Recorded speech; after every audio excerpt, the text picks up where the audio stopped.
When the sun sets, the majority of birds retreat from the sky and give way to an entirely different animal. The fourth and final lineage to evolve the power of flight are the masters of the night, bats. Bats are the only mammals who have not remained ground-dwelling creatures. More than just freaks of evolution, bats are one of its greatest success stories. With over 1,000 species worldwide, they make up 20% of all mammals. Bats evolved the power of flight in an entirely unique way, without any of the features that make birds so successful: feathers, hollow bones, or even air sacs. Birds and bats are completely separate in their evolutions. They each represent the arrival at flight by a different evolutionary pathway.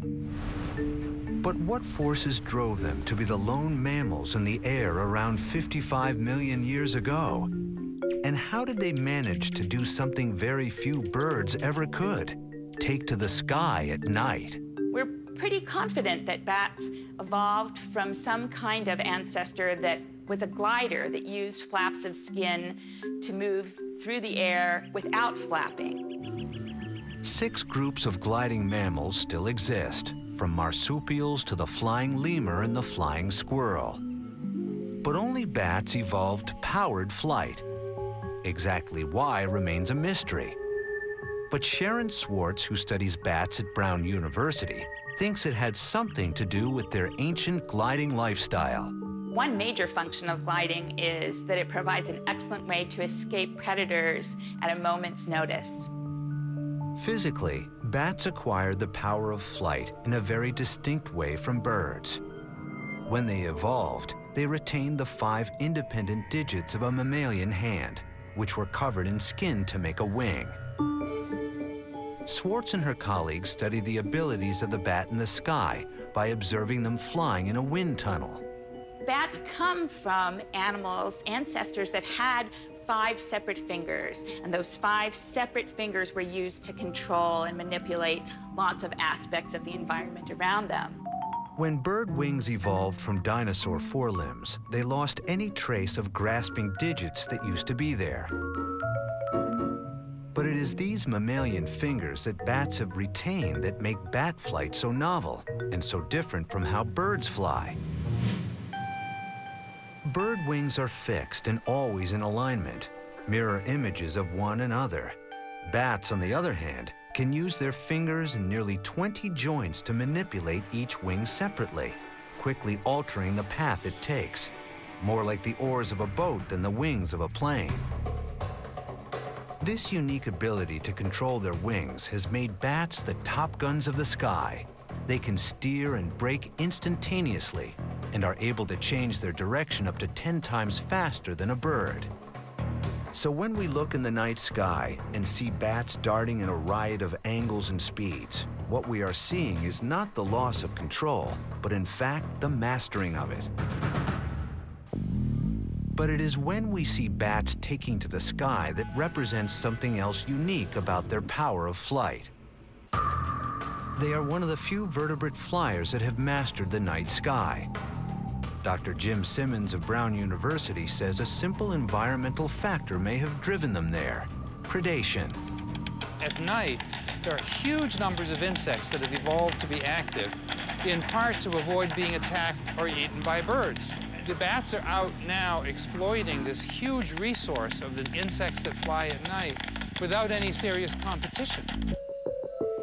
While food may have driven some bat species into the night sky, how do they do it? Don't forget, they're flying in total darkness, so for the most part, visual information isn't even available to them. What traits have they developed to allow them to navigate in the dark? For some bat species, the answer is a built-in sonar device, echolocation. Echolocation is the process where animals call out to the environment and listen to the echoes of those calls that return from various objects in front of it. In bats, these calls are on a frequency too high to be heard by the human ear. This radar-like system gives bats an advantage when navigating at night. Aside from bats, only whales and dolphins have evolved this system. And bats are the only flying animal to use this technique to navigate their way through the skies. In his lab, Simmons shows just how precisely a bat can fly in total darkness. The chains serve as obstacles, and the bat's chore is to fly in here and maneuver around the chains using its sonar, just the way it has to maneuver around the vegetation by the pond. Now, the chains are black and the room is black. When the bat is flying, the lights are off and it's completely dark in here. So the bat is forced to use its sonar instead of any residual vision that it might have. Here we go.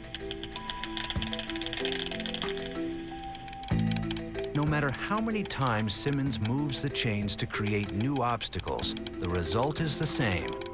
The bats safely navigate from one side of the room to the other in total darkness, relying only on their echolocation. These nocturnal flyers have evolved to use their ears almost in the same way as an eagle uses its eyes, to detect prey in the air. This highly evolved system is what allows bats to live and fly very successfully in total darkness. One of the things about the evolution of bats is that you can't treat their flight as separate from their echolocation and their hearing. The two go together.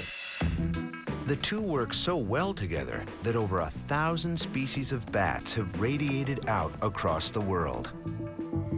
Along with over 10,000 species of birds and over 1 million species of insects, our skies are bursting with flight, both night and day. The ability to fly is arguably the evolutionary outcome that has most grabbed the human imagination. And by studying the amazing features of the 4 different flying animals, pterosaurs, insects, birds, and bats, humankind has been able to do what they once thought was impossible, and take to the skies. But our man-made machines pale in comparison to the true marvels of natural flight.